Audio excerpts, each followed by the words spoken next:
What happens when life happens? You have been provided with a certain set of facts, but it's hard for you to change because of what you believe.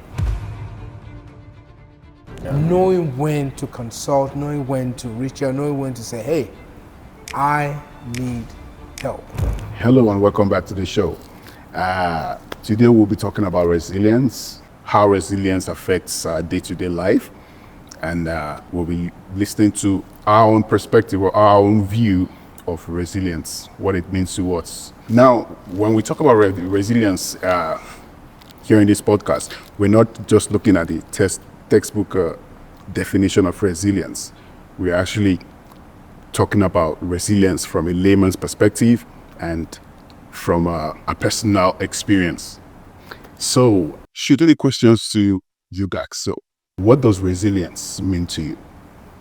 I think personally, resilience to me means the ability to overcome, to bounce back, oftentimes to adapt, right?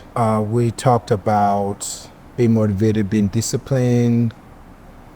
What happens when life happens? Right, on your path to achieving your goals. Yep. The ability to bounce back when life happens, the unexpected happens. How do you bounce back from it? That's what we refer to. In my opinion, that's what I refer to as resilience, the ability to bounce back and recommit yourself to your goals and the path we've chosen. Getting back on track, I think maybe that's a better way to put it. Getting back on track. Okay. You're going to fall off at one point in time, whether you like it or not. It's how. What do you do to get back? Can you get back, or is it that every time something happens, it knocks you off your path and that's it? Right. You know, it's not how many times you fall in life, it's how many times you're willing to get up. And that is my definition of resilience. Are we in? To bounce back. Yeah. And I agree with you. You hit the nail on the head with your point when you answered. From what you said, I'm just going to continue and give my own personal definition of it. So, adversity, we're always, like you said, we're always going to fall or face challenges. So, in one word, I would say it's adversity. So, it's not just enduring, to me, resilience is not just enduring the stress we face during adversity. It's growing from it. Yeah. So in the sense that we're growing from whatever experience we've faced, and we keep going at it. So that's my own short definition. I like that. Those are real great definitions if you come to think of it. Because life happens, and there is always bound to, because one man's adversity differs from another person's perspective of adversity. So that's, like I would say, humans in general, they have this tendency to bounce back in one way or the other. It may take some longer, but it always happens. In fact, the willingness to live life, actually, I'd say is resilience in general. So, in terms of and to add to it, resilience, from the way I say, it's not a mostly innate. It can be learned. Early relationship in terms of growing up in your family and community that shape the way one is gonna end up being resilient or not.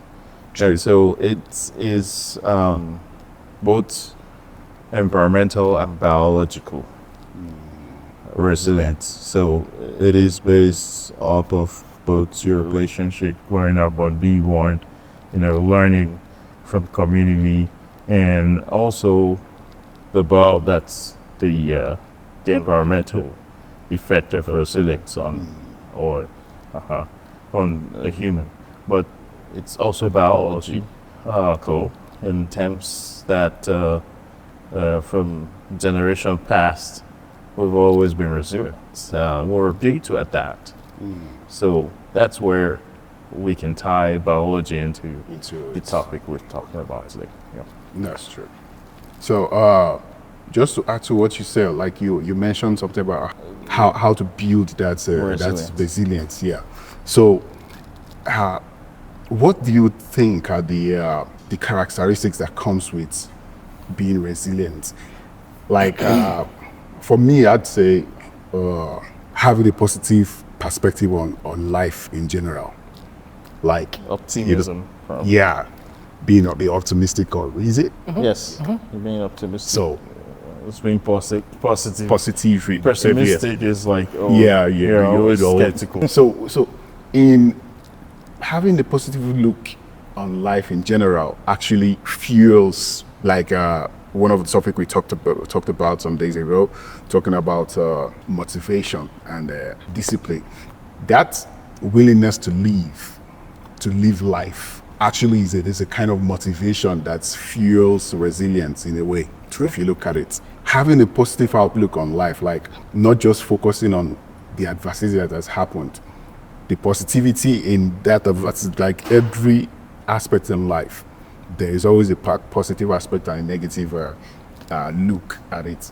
Now, being able to overcome the negative aspect and look at what is possible in a positive light, I think that actually speaks a lot about how resilient a person is. Or what do you think? I think there's resilience, how it plays out for each individual may differ in some ways, but like you said, the willingness to live life does contribute to being resilient, because you understand I have to continue living life. Yeah. So I have to figure it out. And a little bit, I'll touch on some few things and everyone else can jump in. Part of that is emotional regulation. Being able to regulate your emotion is, I believe, is extremely critical to resilience, right? If you can regulate your emotions, then logically you can problem solve. Correct. Right? Because when your emotions are high, your logic is low. When your logic is low, your emotions are high. Things are not blown out of proportion when you're logical. You're looking at things, you're able to approach things from a bird's eye view, right? And just see things like, okay, this has happened. Well, what are the next steps? How do I get myself out of this situation? And so I think emotional regulation, or being able to regulate your emotions when things are not going right, is extremely critical to how you bounce back and how quickly you bounce back, as well as giving yourself grace. You have to give yourself grace. Yes, you made a mistake. If it's something you did, you had a hand in, and saying, okay, you know what, I messed up. Now I'm learning from it. Yeah. And if you can learn from your mistake and you're not able to give yourself grace, because every time you make a mistake or anytime something happens, it's, oh my God, woe is me. Oh, this is the end of the world, right? Saying, I messed up, I'm learning from it, I'll do better next time. I think those are some of the things that helps with resilience. Now, there's some of the key, in my opinion, the key factors and things people should think about when they're thinking about resilience. I agree. And to your point about resilience, can be achieved differently, but that is still back to, it's not a one-size-fits-all. It's resilience. It's not a fixed trait. It's not a fixed trait that one is born with or other. It's attributed to someone, maybe at birth or anything. It's a capacity that we can work on and make and strengthen as we go. At the process and capacity that we can work on and strengthen as we go. And so, any resilient person we might have seen, or even ourselves, are immune to hardship or or adversity, as we said. There's no one resilient person who's immune from hardship or emotional, like you were talking about. Yeah, Emotional regulation. Yeah. regulation. Negative emotions. And I like the word when you said regulate your emotions. I think that's what people have transformed into emotional EQ. Yeah. So emotional quotient. That's a very good word or a good set of words to define emotional quotient. The quotient. Regulate, meanable, the abilities for you to be able to regulate your emotions. So, because emotions can be high or low depending on what you're experiencing. And like you said, when it's high, your logical abilities become very low because it's overwhelming your logical perspective.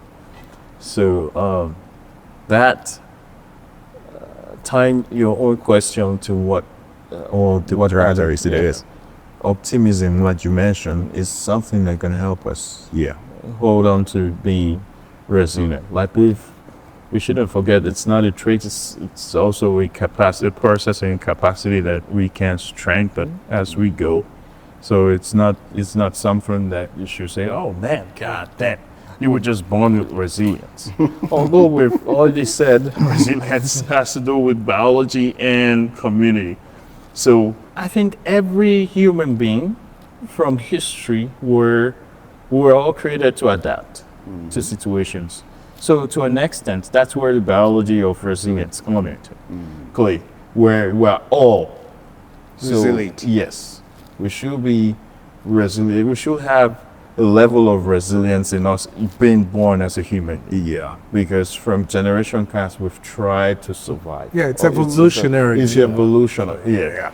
So that another we talked about optimism. Another will be cognitive dissonance.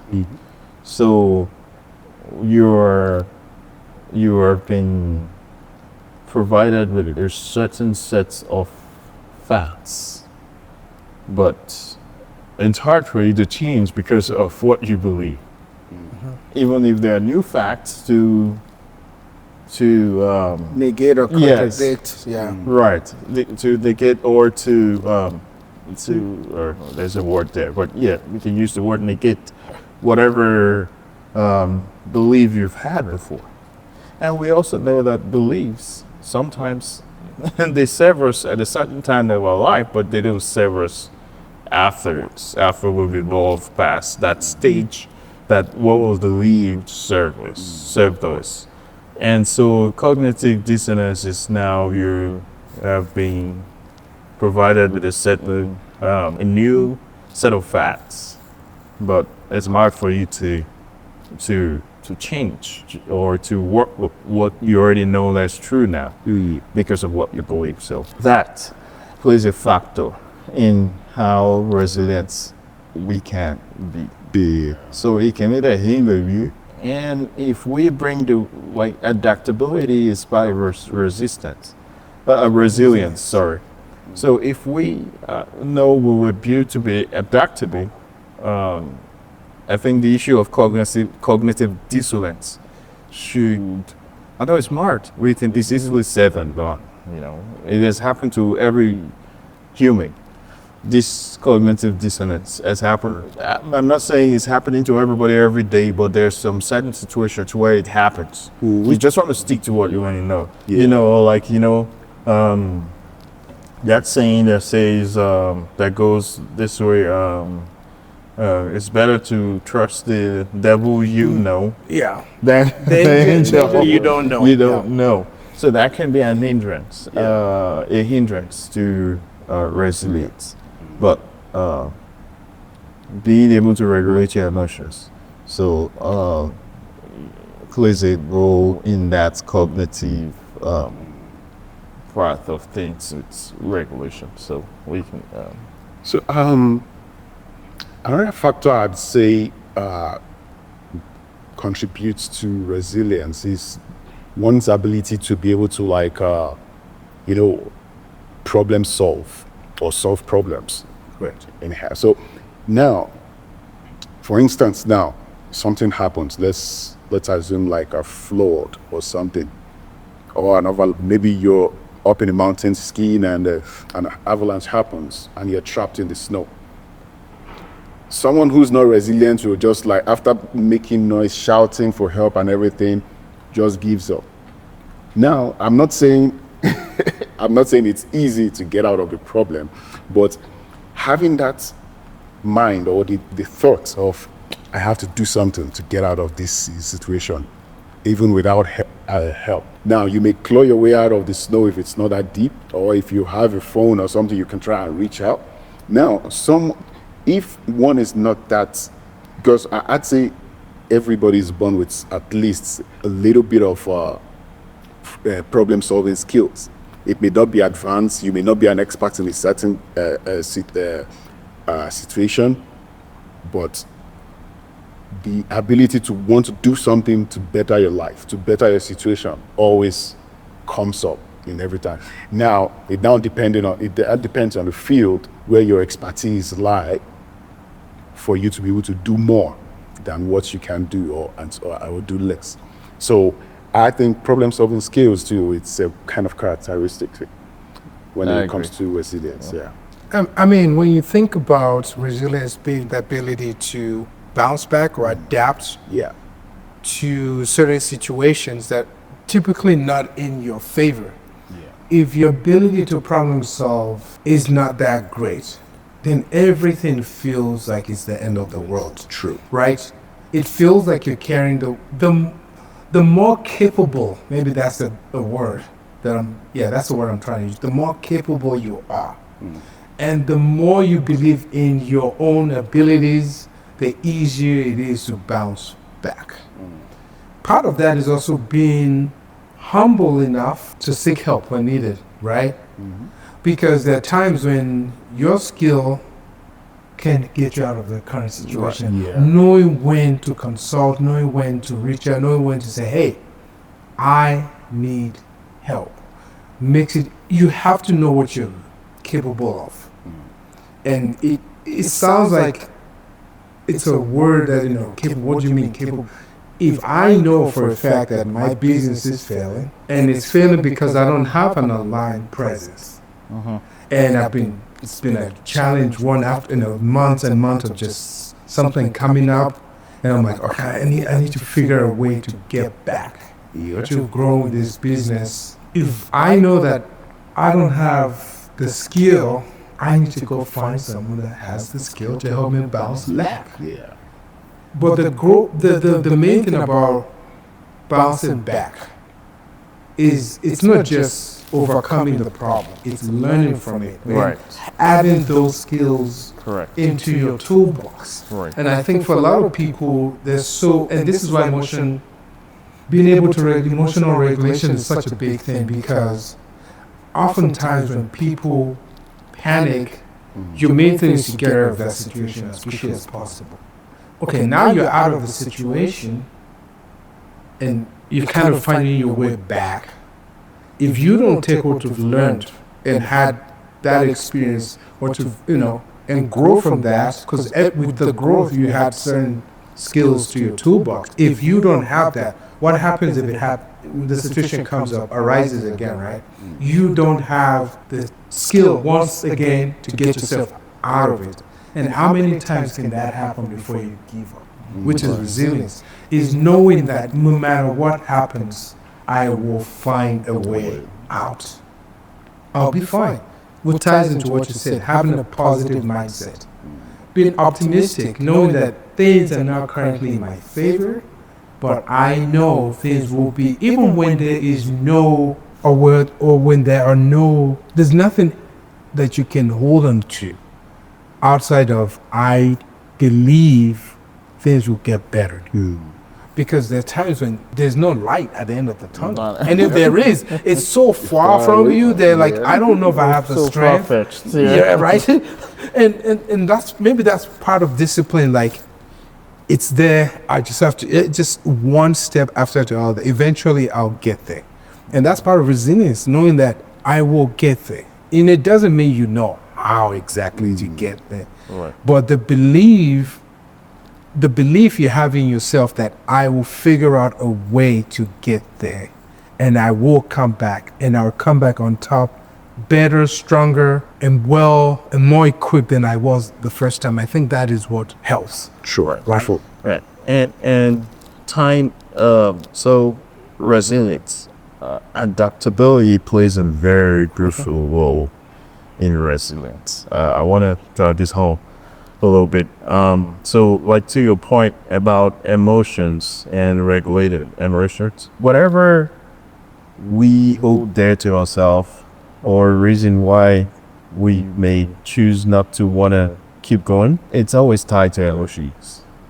It's always whatever reason you're holding on to that makes you not want to keep going is always tied to emotion. So the ability to adapt to situations such that, like I brought the example or the analogy of cognitive dissonance. So you're brought with a different fact, set of facts, what you're holding on to, whatever you know in the past. So your emotion is tied to whatever you know. Maybe not. And it may not be wrong. Experiences from what we've experienced a lot of things in the past, and we have responded to that experience emotionally. In the sense that you hurt yourself, you understand that when you cut yourself, it hurt you so bad, you didn't feel really nice and good about it, but you did something that made you hurt yourself. So the pain has glued your emotional response to whatever the experience was. So that makes you already know that, next time, take for example, I cut myself when I went by meat and I was trying to use the chainsaw to cut the meat. So a lot of people told me when I got injured, don't Don't do that. buy meat again, don't buy meat again, and don't cut, don't use that to cut the thing. So I felt pain, I got stitches. I knew how I felt when all that happened. If I keep thinking, so does it mean that I'm not gonna buy meat again and eat meat because I cut my hands? And people are telling me, if you do it again, you're probably gonna get all your hands cut off. So, but I still have to eat protein, right? One way or the other. There are different ways I can eat it, like by just going to buy the already cut one. But if I see that it's healthy for me to buy the full one and cut it myself, I know this is what I'm eating is healthy. I will want to continue doing it, even though, because I know it's a healthy path, right? So I will want to continue it. But if I get stuck in that place where I got cut and I felt that pain, no, if I eat meat again, I'll just go buy ready-made meat or anything like that. Even though I know, man, you can still eat this meat. You can buy it, give it to a butcher, pay them $20, cut it for you. You still, but I can roll myself back and not try to change or adapt to what has happened. You understand? So, meaning making is one thing. So, meaning making, what I mean by that is what you learn or how you interpret the situation happening around you. So, are you learning from the situation you see and are you growing from it? So, the way we throw me into experiences can also have a very big effect. Yes, I'll hear that. It's on how resilient we can be. So I think what you said about the emotion, regulating your emotion, knowing that sometimes some things happen and they happen that way. What meaning am I giving to this situation that's happening? Am I trying to learn something and grow from what has happened, or just hold myself stuck to the negative aspect of my experience? And that can get you stuck and no wonder even wake up the next morning. I've heard, and I'm not saying good people who felt that they don't want to be here again. I've experienced what they've experienced. You understand? But tying what we're discussing, meaning making, like throwing meaning to a certain experience is real crucial. And it's just tied, but like I said, it's a cosmic dance, everything is connected, and it's tied to emotions. So we can be emotionally stuck at the bad part of the experience and forget about all the learning we should do and all the growing we should do from the experience. And so that's a very big part of resilience that we need to always look at. Like when experiences happen, like we said, if we can hold the thoughts that whatever we're feeling or whatever situation we find ourselves is our reaction to the experiences, because the stimuli is constant. It's there. You can see the same thing if we're asked to, if a teacher is in the class and is explaining a topic on their subject, and the teacher asks each of our speakers sitting down to explain it, we can find out that our explanations may be different because we're perceiving from our own individual standpoint and perspective. So that's where we said it's perception. We have to move from perception to perspective. So perspective can be collective and can be broader, but perception is individual. I'm perceiving it the way I can understand it and translating it the only way I can do it myself. And you're doing it yourself the way you can do it. So do it yourself. So we can see one thing and explain it differently just because we're seeing it different. And it doesn't mean that we're all wrong. We may be all correct. But that's why the uniqueness of each individual is very important, that we have to put all our perspectives into consideration to be able to achieve a common goal. And so that's how it ties into resilience and that the topic we're talking about. And I can throw, and I'm gonna say, we can give examples of where athletes, when they injure in their sports that they are taking, they show resilience by reframing the setback that they've had into learning or growth lessons that they are steadily rehabilitating and coming back. Like we already know about basketball, soccer, people get injured. Some people take longer time to get back. Some people can do it quickly. So it just depends on your emotional regulation, on and how you see it. What do you tell yourself about what has happened? This, so essentially, you're referring to the story we tell about the setback. The setback, right? Because we all have stories about the setback. Yeah. Something happened, my store got burnt down. That could be, oh my God, that's the end of the world. What am I going to do now? I'm going to start afresh. They said you never start afresh because you start with experience. So you're not starting afresh. The ability to take one information, one experience, and apply it to other things really does help with your resilience. Right? Something happened in this. This is how I dealt with this situation. They're not quite similar, but you take, and this is why it's important to be able to problem solve, right? Because you can use a similar or an experience that's kind of similar, not exactly, things are the same, but you can use an experience because you've learned from it and apply it to this. And hopefully that would get you, if not completely out of that situation, but get you on a path to recovery. So being able to come back and how quickly you come back, a lot of it is tied to your problem solving skills. It's tied to your emotions. It's tied to how you actually view yourself. If you view yourself and you think of yourself as a victim, it is hard to bounce back. Correct. Because you're always at the mercy of someone else, as opposed to, okay, this is happening. It's what has happened has happened. We've heard that thing. What has happened has happened. How do I get out of this situation? Right?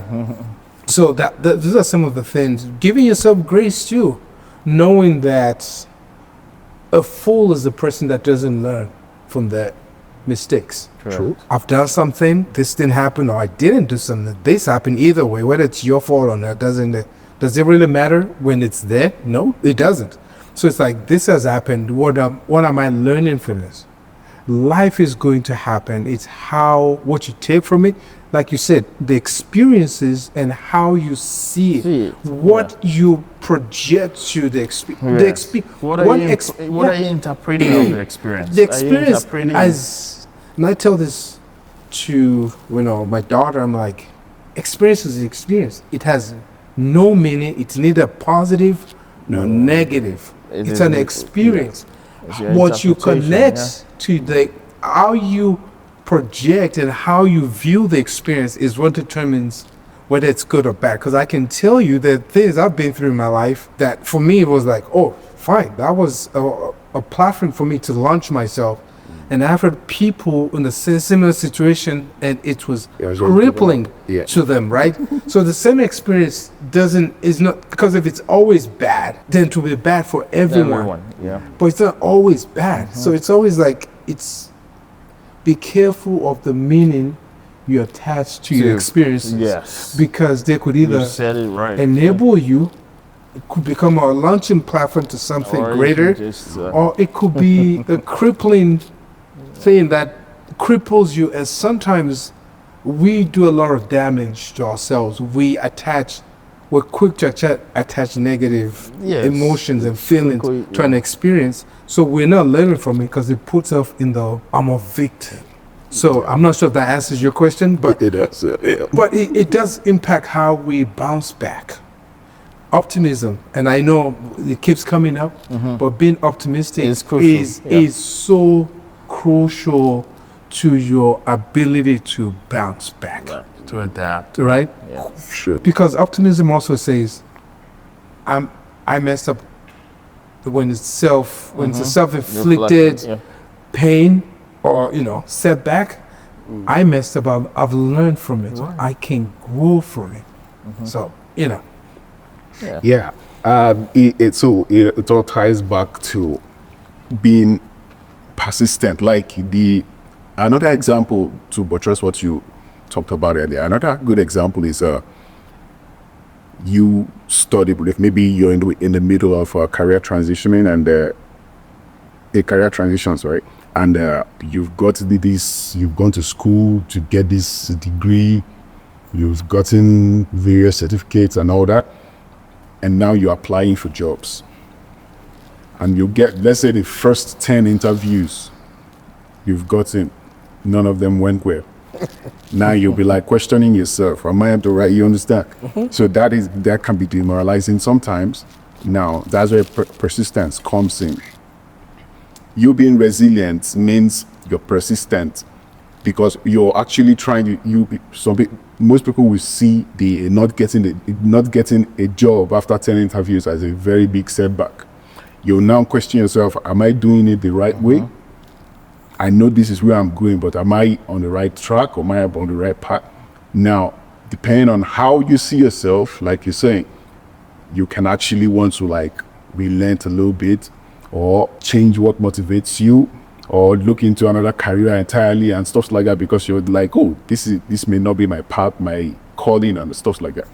So another thing I feel strengthens resilience is your ability to socialize, to share your problem. They say a problem shared is a problem half solved. Yeah. correct. Now, this may come in so many ways. You may get advice or from a friend or therapy or whatever, or just looking at what people are doing, or it's even much easier now that there's social media, YouTube or anything. You can just Google anything and get information on how you can actually bounce back from certain situations. So, in a nutshell, I feel, like you said, it's resilience is learned. It's not, you may be born with it with resilience, like a certain level of resilience, but in today's life, it's just like I saw one podcast, one motivational speaker, not a podcast, as a speaker.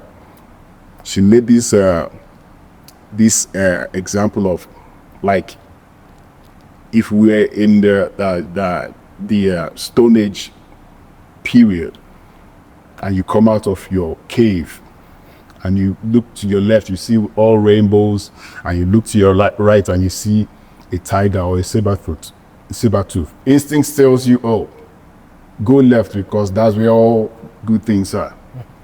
But life of nowadays, life of right now, we are all been conditioned to have a high guard, because life happens almost every time. Now, depending on how you look at it, it may be positive or the negative, or depending on how it affects you. So persistence comes in, and being able to share your problem to help you build that resilience too helps a great deal. Right, and I agree. And like you said, it's not a fixed trait. Resilience, it's like just a skill that you can keep learning and get better as time goes on. And so, and also, I want to pick something from your point where you said share. So this is where community comes really in terms of resilience. So we've seen that, like, natural disaster happening. We see hurricane, we see fire outbreak in California. So a lot of hurricanes, we have their names. They're all long.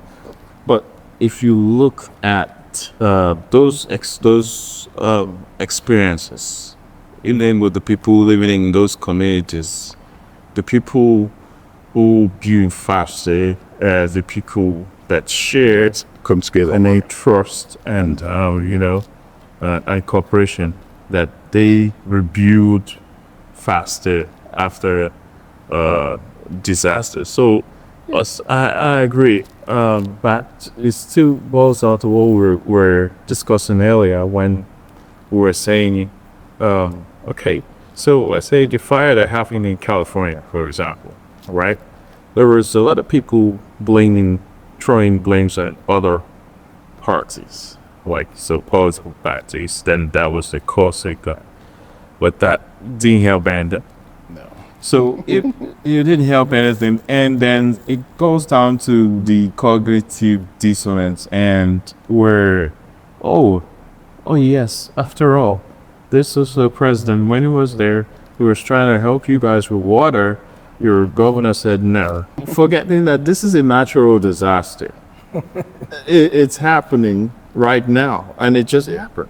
So when we keep pointing fingers and being emotionally trapped with whatever we've known before, sometimes doesn't even serve us, or didn't even serve us then, but because of our bias, either politically or you didn't emotionally be stuck where you're at, nothing changes. We only are gonna keep fighting and making even the natural disaster that happened will get worse.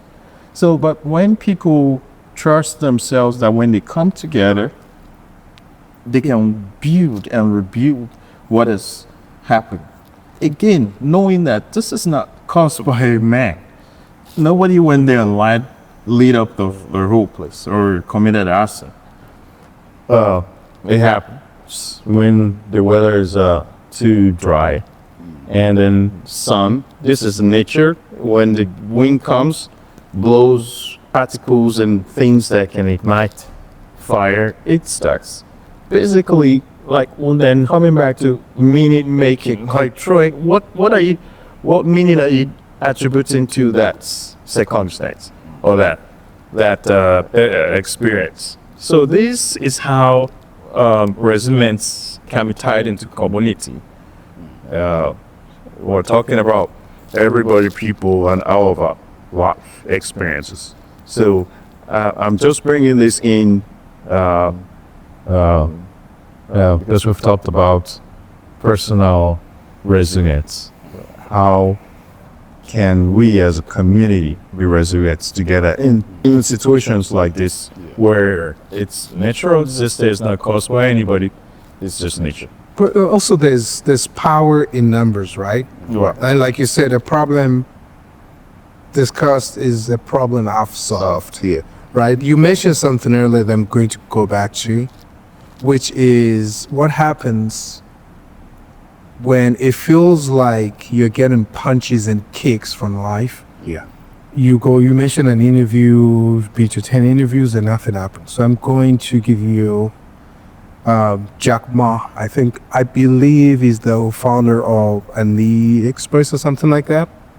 And he was telling the story, and he went for a ton of interviews, and he was always the last person. He was never picked, right? And it didn't stop. He just kept on trying, and believing in himself was what got him to create an e-commerce product and provide a service to the world.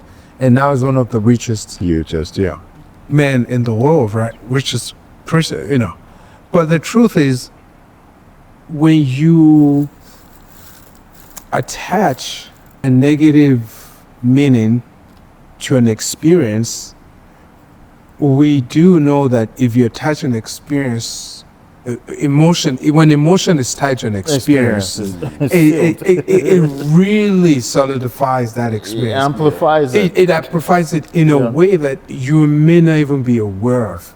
And you do that long enough, it becomes part of your programming.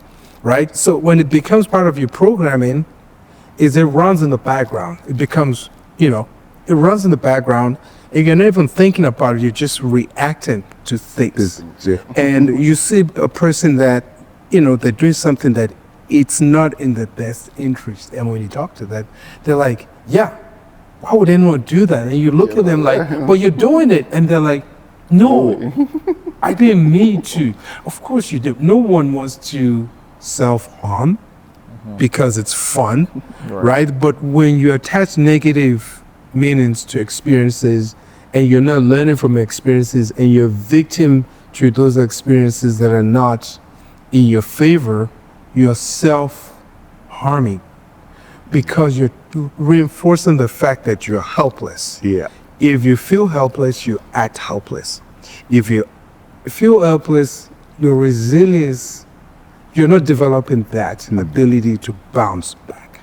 And if you can't bounce back, right, a body in motion stays in motion.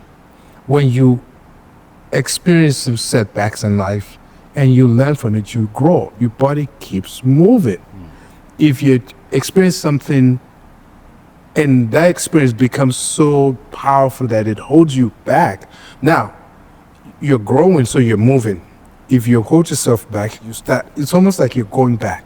So your body is no longer, it's in motion, but in what direction are you going? Are you going in a direction that will get you to a point further in life and helps you become better and more stable? Or are you becoming a victim of the circumstances. of the circumstances, right? You're just, I'm always a victim. You always remain a victim. And life looks differently for victims than for people that are able to withstand. You've been through so much in life. You learn so much about the world. You learn so much. You learn more when things don't go right than you do when things go right. So when things are not going accordingly, in a way, be grateful. It teaches you, and we'll talk about resilience. And you said something briefly about, I'm going to touch on that as well. Sports is one thing that you learn. Right. You want to know how hard it is?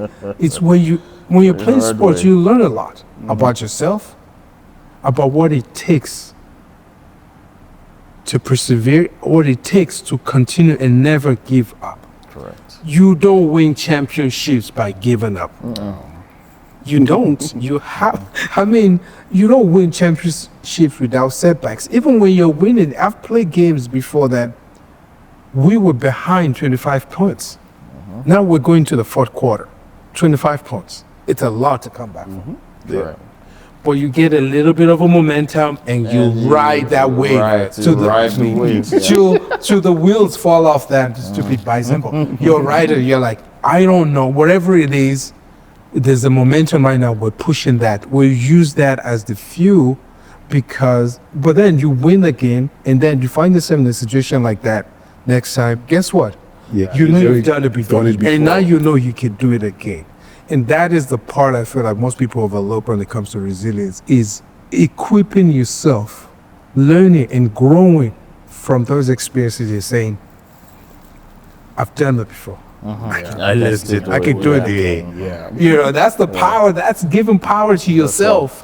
You know, yeah, that's really taking your own power back and saying, I've done it before, now do it again. Yeah, and it's good that you touched on that point because people are gonna, like you or the viewers, gonna do that.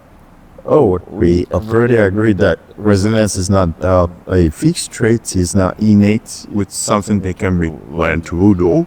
So how can they do it?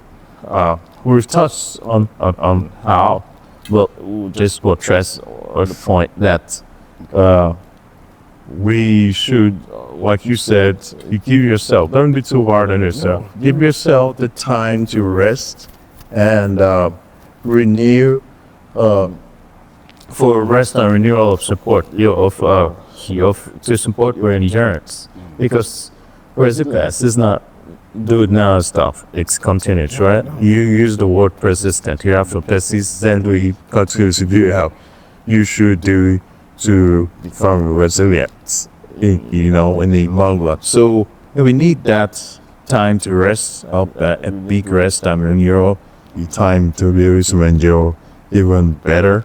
Then we talked about meaning making. What meaning are you attaching to your experience? That is very crucial to try to refrain your meaning from negativity for learning experience. Then just say Everything's a learning experience. You know, good or bad or indifferent. we should also set manageable expectations and goals, something that's not going to overwhelm you, because sometimes we can be manic sometimes and think we can do all things here and everything, but sometimes when you really start to get into the nitty-gritty of what it takes to get there, whatever you're trying to achieve, you see that sometimes you overwhelm yourself with all these activities that should be taking one step at a time. Let me just chip in something. Okay. There's this comedian, this Nigerian comedian, the stalker.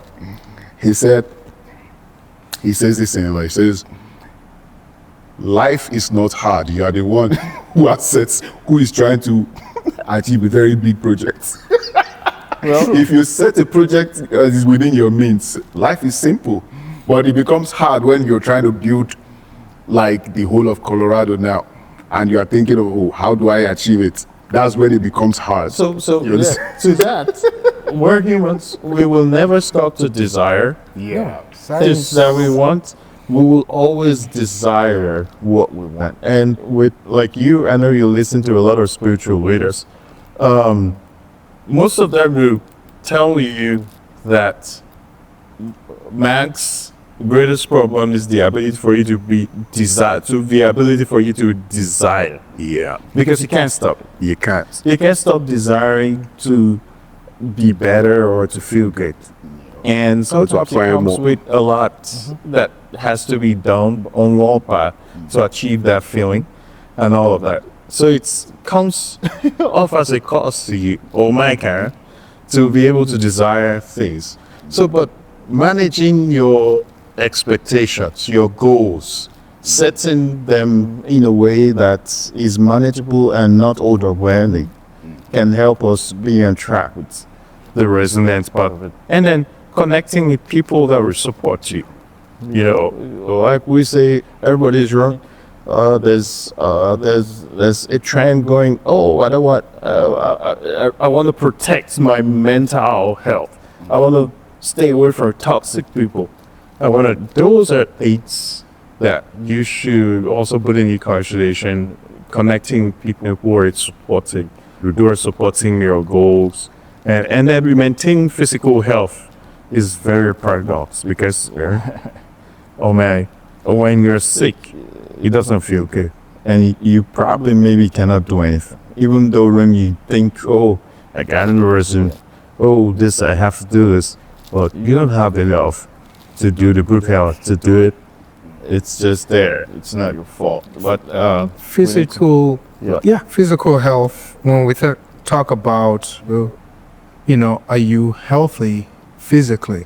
Well, we also have to mention being healthy mentally. too. That's why. And resilience builds mental health because you realize it's just a setback. And that's to my last point before even continue addressing mindfulness. So take the time to breathe, at least. Breathe. Give yourselves the compassion you expect from others. Right? Take a moment to relax first and reflect, and just let it be in the moment right now, and forget about where we are today is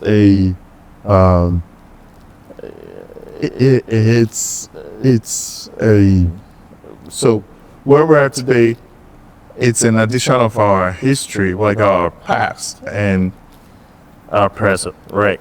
Or mostly about our past. So we have learned a lot growing up, and that's what we know to be true because it worked for us.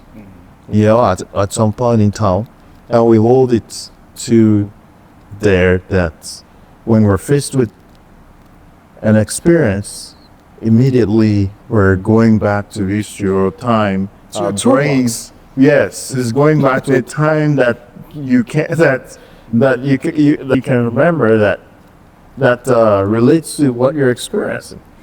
And then sometimes that toolbox where and that memory is stored, or that memory may not be may not serve you right now. Yeah, you understand. So right now you're facing the experience. Can you take a minute and breathe and say, what am I learning from this situation right now? What can I grow? What can I pick from this situation happening to make me grow and learn?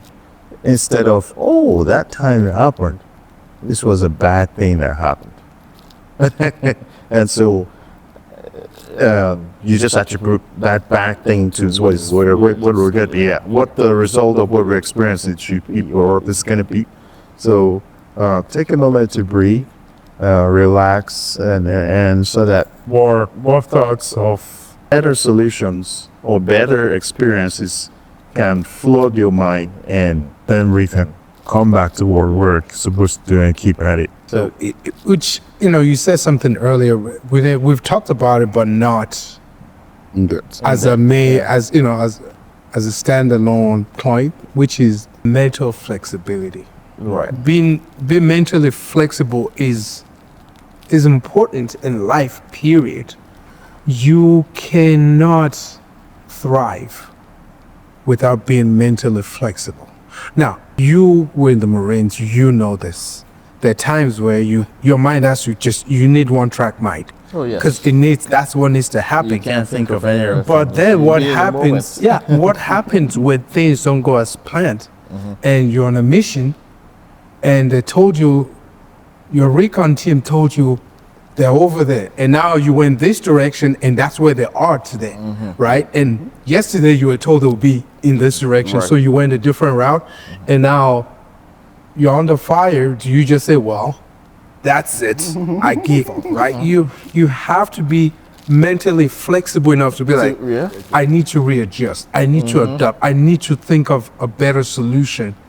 And being flexible mentally allows you to do that. It doesn't mean it's painless. It just means you can easily assess this and move forward from there. You're not stuck. And if you are stuck, like we said, this is where community comes in and says, hey, I can't do this on my own. I need your help. Now, what happens if the situation arises again in the future? Then you either have the tool in your tool belt or your toolbox to say, in this situation, I did this and that, and this what happened. I've learned that if I do X, Y, and Z, that will fast track my recovery or get me out of this situation. Or you're like, no, you know what? I still don't have the skill, but I do know who can help me out. Yeah. The ability to rely on others helps. It's just as crucial as your ability to think your way out of problems, right? Yeah. So I think people should not think of resilience as, oh, I can do it. It's not all about you. No. It's not At all least about in most cases. it's not all about you, and if you go into everything that happens in your life that is not pleasant, no, I don't want to say bad experiences, but not pleasant experiences to say, and your first thing is, what am I learning from it? And being able to regulate your emotion doesn't mean you don't have an emotional response to anything. If somebody close to you dies, you'll cry. I mean, I don't care who you are, but you will cry. You may cry alone, but you're most likely going to shed a tear if they mean that much to you. But the ability to get yourself out of it quickly and say, what is the way forward? How do I do this so that it doesn't negatively impact my life or keep me in this bubble, this time bubble that doesn't serve me? That is where resilience is. Being able to get out of it, being able to get out of an emotional state back to a logical place and say, okay, this has happened. I'm sad, I'm upset, I'm distraught. I don't know, but how do I get out of it? Is part of resilience. Yes, I agree. So in terms of community, building resilience, it should be an ethical responsibility. Like I get the example of a fire born in California, throwing feet and Name pointing fingers. Victim. I'm a forgetting victim. that the cause was a natural disaster and it's not happening to any one party or any one person in a different party. And It's not like somebody went and targeted that neighborhood. to just go and either face only, maybe this was his own Democrats, or face them, or this was his only Republican. It's your next door neighbor can be of a different party or a different belief or different. Anyway, it's just natural disasters has happened. What meaning are we throwing into me circumstances or this circumstance or the situation or the experience? As a community, I think it's a ethical responsibility this shouldn't be an excuse for inequity in terms of, we're talking about people throwing feet. It's between parties, political parties. So we know that sometimes the government, and when it comes to politics, there's inequity. It shouldn't be an excuse. Your resilience shouldn't be an excuse for someone to be treating you in a way that you shouldn't treat it. But when we now say it's an ethical responsibility, everybody has to come together and understand the meaning, or throw a meaning that can help everybody be together. Because the main reason, the cause of that disaster was natural. It wasn't caused by a person. Even if it wasn't, what is pointing fingers and It's what not has gonna that resolve anything. Yeah. done? How is that going to help the people that have lost their homes, people that have been displaced? Right. How does that help you? How does it help you move It doesn't forward? help. We need to start thinking of ways to move forward and not point fingers and say, no, is this their fault? Is her fault? Is his fault? What does that help? How does that help people get back on their feet? and overall Right. dependent. That's why, as a community, if we can do that together, we will be overly dependent on conflict. Because we're the ones who are living in this community. We have homes there. We're going to be be responsible for clearing our roads tomorrow that we can drive and everything goes back to normal. But if we are pointing that finger and being dependent on development to solve our problems, most times it's hard because you get it when you get it, right? But if you need it done by yourself, that saying that says if you want something done well, you do it yourself, right? So as a community, rebuilding places that's been affected by natural disaster, we should stop, because I know those hurricane in some parts of North Carolina or Florida, different parts where planes are going, oh, these people are from this party. FEMA doesn't want to help them out because that's two people. So, but then, are you telling me if you are in some countries that we don't have FEMA there? Are we not going to come together? It happens in Nigeria. When things go wrong, some people come together to build their road. Like the road has been found apart by irrigation or erosion, sorry. People come together with their sand buckets, Trying getting to sand rebuild. to rebuild together. We have to cultivate a culture Yeah. of resilience, Right. a culture of you are stronger than you think. Right. That is what we should cultivate, a culture where we are encouraging people to be the better self. We're encouraging people by saying you are better, you can do better, you are stronger than you think, because that statement may sound like make me feel good statement. Oh, you're getting You pass out, you just try to pacify me and make me feel Right. but if you believe you're stronger, you believe these things won't be your end, you're most likely going to thrive. You're most Right. likely going to find yourself back. You'll be more resilient because you understand it's not happening. I'm not being singled out. It's happened to others. I'll find the way they found a way out of it. I'll find a way out of it. Yeah, and Right. just to chip in, and getting out of this situation most times doesn't really mean remediating the city. No, it's a change of mindset. Change your mindset. The solution can be temporary, just to mitigate it for a time period. The solution may be temporary, but having that mindset to actually want to go ahead, move forward, get back on track, that is the whole essence of this discussion now. And if you can do that, what you just said, at the end, I bet you everybody here can testify to that afterwards you can push through, and afterwards you feel better. You always feel better. After you've been resilient to a particular situation or circumstance or experience, you always feel better. feel Because empowered you feel better, feel empowered, feel satisfied. Because everything in life what we want is this dissatisfaction of it. That is the dopamine that pushes us to want to get it or do it. It's satisfaction.